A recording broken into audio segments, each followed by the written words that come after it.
Hello my CMA students, here I am Nitish Agarwal from Nitish Agarwal classes. और आज हम लोग सीएमए के अंदर हम लोग का रिवील सीरीज़ को आगे बढ़ा रहे हैं और आज सीखेंगे कि हम लोग कैसे एग्जामिनेशन ला सकते हैं एफएम वाले सब्जेक्ट के अंदर। एफएम वाला सब्जेक्ट आपका सेकेंड लास्ट सब्जेक्ट है ग्रुप 2 का और मैं कोशिश करूंगा आपका मोरल पूरा का पूरा बूस्ट हो जाए। चलो समझते हैं। इस वाले सब्जेक्ट के अंदर 80 नंबर का तो एफएम है, लेकिन तुम्हारा 20 नंबर का बिजनेस एनालिसिस बोल के एक सब्जेक्ट है जो कि बिल्कुल न्यू है, उसके बारे में किसी को पता नहीं है। अच्छा ठीक है बाबू, ये वाला वीडियो में एफएम वाला पोर्शन ओल्ड सिलेबस वाले बच्चे भी देख सकते हैं, लेकिन बिजनेस एनालिसिस वाला वीडियो ओल्ड सिलेबस वाले को नहीं देखना है क्योंकि आपके सब्जेक्ट में है ही नहीं। मैं इसमें 3 कैटेगरी लिखा हूँ, category A, category B and category B plus. मेरे केस में आप लोगों को पता होगा इतना दिन से कि मेरे कैटेगरी में सी कैटेगरी नहीं आता, बी प्लस कैटेगरी आता है। कैटेगरी ए में मैंने 4 चैप्टर्स को रखा है जो कि बहुत ही बड़ा वेटेज रखता है आपके एग्जामिनेशन के अंदर। सबसे पहला लेवरेज। क्या टॉपिक है तुम्हारा? लेवरेज। बाबू leverage, operating leverage, combine leverage, तुम्हारा फाइनेंशियल लेवरेज, ये सारे चैप्टर्स में ना सबसे आसान चैप्टर है तुम्हारा लेवरेज का, जो एग्जाम में आपको 8 से 10 नंबर में देखने को मिलेगा। इसी के साथ एक डिविडेंड डिसीजन बोल के चैप्टर है जो आपको एग्जाम में 4 नंबर देखने मिलेगा। 15 मिनट का चैप्टर है। अगर आप फ्रेश पढ़ रहे हो ना तो आधा घंटा, अगर थोड़ा भी पढ़ा हुआ है तो 15 मिनट के अंदर आप ये चैप्टर को कंप्लीट कर सकते हो। अच्छा, एक कैश फ्लो तो भैया आप लोग अकाउंट्स में भी पढ़ते हो, आप लोग ग्रुप 1 में भी पढ़ते हो, ग्रुप 2 में भी पढ़ते हो, आप लोग जिंदगी में हमेशा कैश फ्लो पढ़ते आए हो और कैश फ्लो भी आपके 8 से 10 नंबर में आता हुआ दिखेगा। भैया एक टॉपिक आपने यहाँ पे छोड़ दिया, मतलब मैंने छोड़ दिया, रेशियो एनालिसिस बोल के भी एक चैप्टर है जो ग्रुप कैटेगरी ए में आता है और वो भी 10 नंबर का आता है। रेशियो एनालिसिस में आपको बैलेंस शीट बनाने देगा, पीएल बनाने दे सकता है, या तो डायरेक्टली बोलेगा कि ये 5-6 रेशियो निकाल के दो और उसका 10 नंबर फ्री ऑफ कॉस्ट आपको देखने को मिल सकता है। लेकिन कैच यहाँ है, आपके एग्जामिनेशन में इस बार मेरे को लगता है कि एल्समेंट जेड मॉडल बोल के एक टॉपिक है आपका सेकंड यूनिट पे है। ये आपके एग्जाम के लिए बहुत बहुत बहुत इंपॉर्टेंट है। क्यों भैया ऐसा?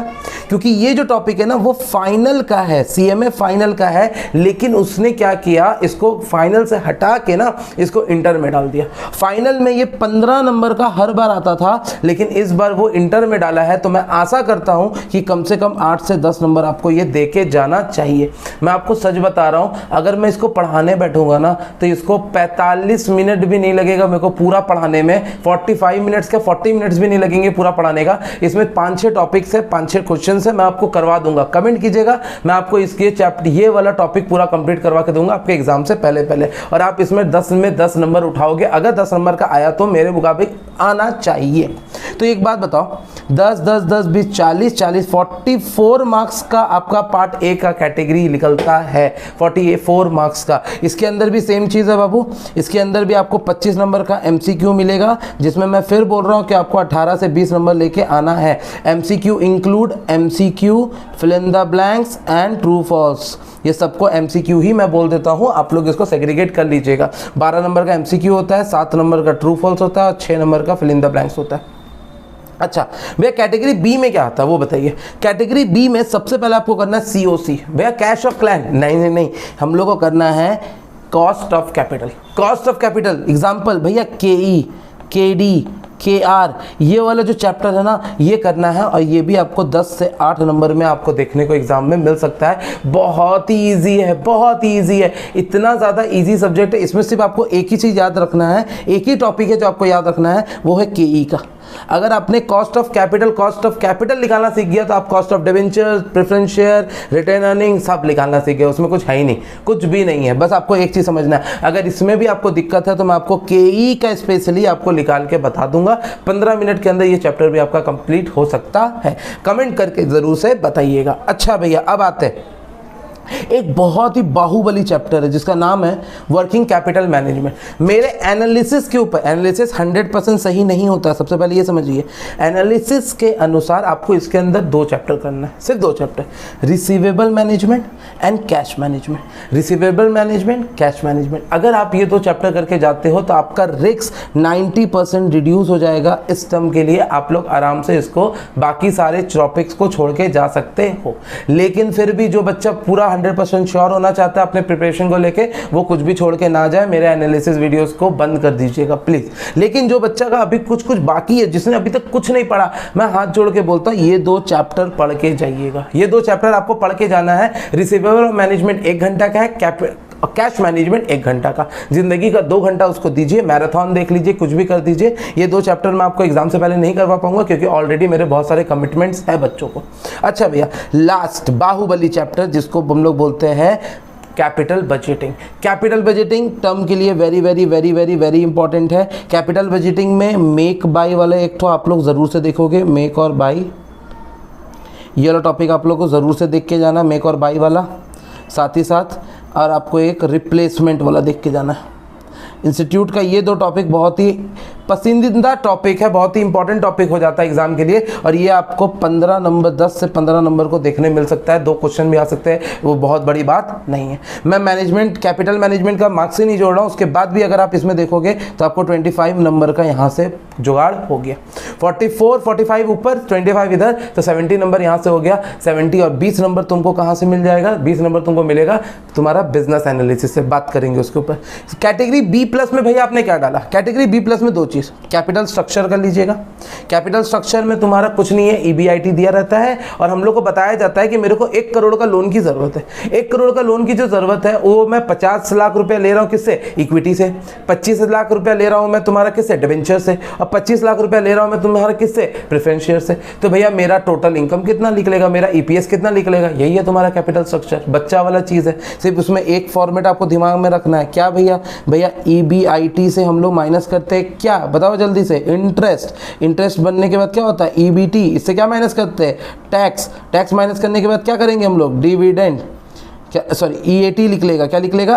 Earning after tax. EAT निकलने के बाद हम लोग क्या करेंगे? डिविडेंड देंगे, और डिविडेंड के बाद हम लोग देंगे आफेश। आफेश का मतलब earning available for equity share holder. Earning available for equity share holder, correct है बाबू।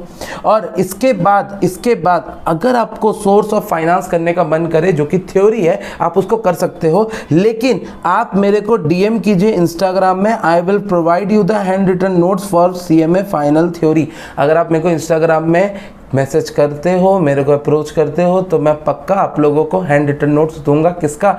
FM का दे दूंगा, जो कि मेरा लिखा हुआ रहेगा हाथ से, exclusively only for CMA students. मेरा इंस्टाग्राम हैंडल का यहाँ पे नाम लिखा हुआ है NITISHAGRAWALCLASSES अंडरस्कोर डालना मत भूलिएगा। सारे बच्चे लोग अंडरस्कोर नहीं डालते, जिसकी वजह से मेरा इंस्टाग्राम उन लोगों को नहीं मिलता है। मेरा यूट्यूब में जो लोगो रखा हुआ है वही लोगो वहाँ पे भी आपको मिल जाएगा।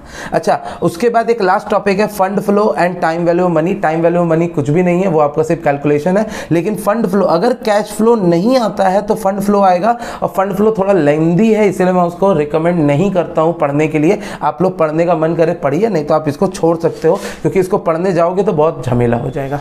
भैया सेक्शन ए में तो मेरे को लगता नहीं आपको कोई दिक्कत होगा। 80 नंबर का बातचीत तो हम लोग कर लिए।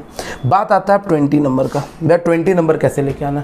ना आज तक ये सब्जेक्ट देखे, ना कभी पढ़े, ना CA में था, ना CS में था, मैं तो टेंशन में। बिजनेस एनालिसिस पूरा न्यू सब्जेक्ट है सारे के लिए, और इसका चारों का चारों जो चैप्टर है ना, वो थ्योरी है। क्या बच्चा? थ्योरी। अब अगर जो बच्चा दोनों ग्रुप दे रहा है उसके लिए तो पॉसिबल ही नहीं इतना थ्योरी, 4 चैप्टर पढ़ना, 4 यूनिट है उसके अंदर, क्या करे? मैं आपको बताता हूँ। हर चैप्टर के पीछे MCQ है, हर चैप्टर के अंदर क्वेश्चन प्लस आंसर है। ये MCQ और क्वेश्चन प्लस आंसर, आपको चैप्टर पढ़ना ही नहीं है, आप चैप्टर के अंत में जाइए, टोटल MCQ सॉल्व कर लीजिए। MCQ सॉल्व कैसे करना है? मोबाइल में आंसर खोल के रखिए, क्वेश्चन बुक के अंदर आंसर देखिए, टिक मारिए, आंसर देखिए, टिक मारिए, आंसर देखिए, टिक मारिए, आंसर देखिए, टिक मारिए, और रट्टा लगा लीजिए। बाबू अभी आपको एग्जाम में पास होना है, कॉन्सेप्ट नहीं चाहिए। मैं आपको एक ही चीज़ बता रहा हूँ, कॉन्सेप्ट अगर आपके पास बहुत है और एग्जाम में फेल कर गए ना, कोई पूछने नहीं आने वाला।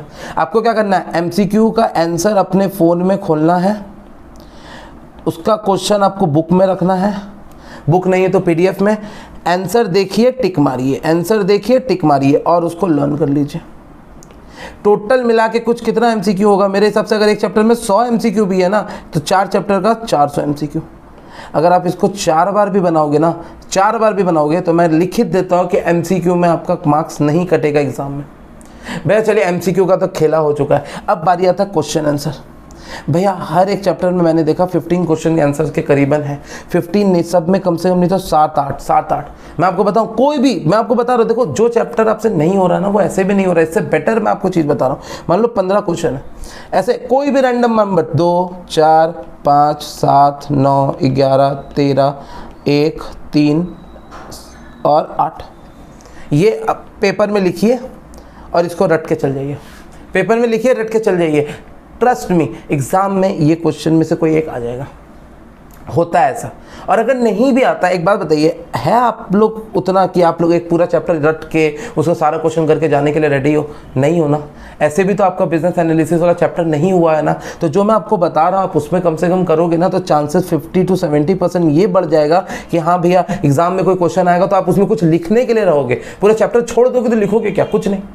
और छोड़ सकते हो, 20 नंबर का चैप्टर है, आप इसमें छोड़ सकते हो, लेकिन सबसे बड़ा डीमेरिट पता क्या है? सबसे बड़ा डीमेरिट क्या है? एक रेशियो का क्वेश्चन देगा बच्चा सा 10 नंबर का, उसके साथ बिजनेस एनालिसिस का दे देगा तुम्हारा क्या 5 नंबर का, लो गया बिजनेस एनालिसिस। अब रेशियो तो तुमको आता है लेकिन बिजनेस एनालिसिस नहीं आता, तो 5 नंबर तो तुम्हारा पूरा फुल कंप्लीट गया ना। इसीलिए मैं बोल रहा हूँ कुछ ज़रूर से पढ़ लीजिएगा। और लेकिन इतना में भी मैं आपको एक चीज़ बता दूँ, एक तो 11.4 यूनिट में ना XML बोल के एक चैप्टर है, XML बोल के एक क्वेश्चन वहाँ से ज़रूर आएगा, ये मेरा दावा है। आप लोग गारंटी उसको पढ़ के जाइएगा तो आप लोग का बोला कंप्लीट हो सकता है। एक 5 नंबर का काम तो मैं आपका कर दिया, 5 नंबर का काम तो मैं आपके लिए करके जा रहा हूँ। XML से एक क्वेश्चन आना ज़रूरी है, और बाकी भी बहुत ज़्यादा हार्ड नहीं। अगर आप बिजनेस एनालिसिस देखोगे ना तो it's talking about business, what is business, how a business should be run, what are the policy should be made to run the business, what are the strategies, what are the objectives, what are the presentable values to be use in the business only. तो ये सारी चीज़ों को business चलाने वगैरह के लिए आप इस्तेमाल कर सकते हो, तो आप उसको देखोगे तो आपको समझ में आ जाएगा। आप इसमें डरने की बात नहीं है। सिर्फ इसके चलते मैं आपको अभी भी बता रहा हूँ, सिर्फ 20 मार्क्स के चलते अपना 80 नंबर को बर्बाद नहीं कीजिएगा, क्योंकि पास होने के लिए आपको सिर्फ 40 चाहिए और 60 चाहिए एग्जाम्शन के लिए। लेकिन ये 20 नंबर अगर आप छोड़ के भी जाते हो ना, तब पर भी आप 60 नंबर एग्जाम्शन स्कोर कर सकते हो। चलिए आज का वीडियो इतना ही रहेगा। अगर कोई भी डाउट रहा मेरा इस वीडियो से लेके तो आप मेरे को रीच आउट कर सकते हो मेरे इंस्टाग्राम में, इंस्टाग्राम हैंडल मेरा यहाँ पे दिया हुआ है। All the best for your examination. कोई भी चीज़ मेरे तरफ से हेल्प चाहिए, कोई भी चैप्टर्स वगैरह के लिए, आप कमेंट सेक्शन का यूज़ करके उसको ज़रूर बताइएगा। अगर मेरे पॉसिबल रहा मेरे लिए तो मैं आपके लिए वो वाला वीडियो ज़रूर लेके आऊँगा। तब तक के लिए goodbye, thank you, all the best.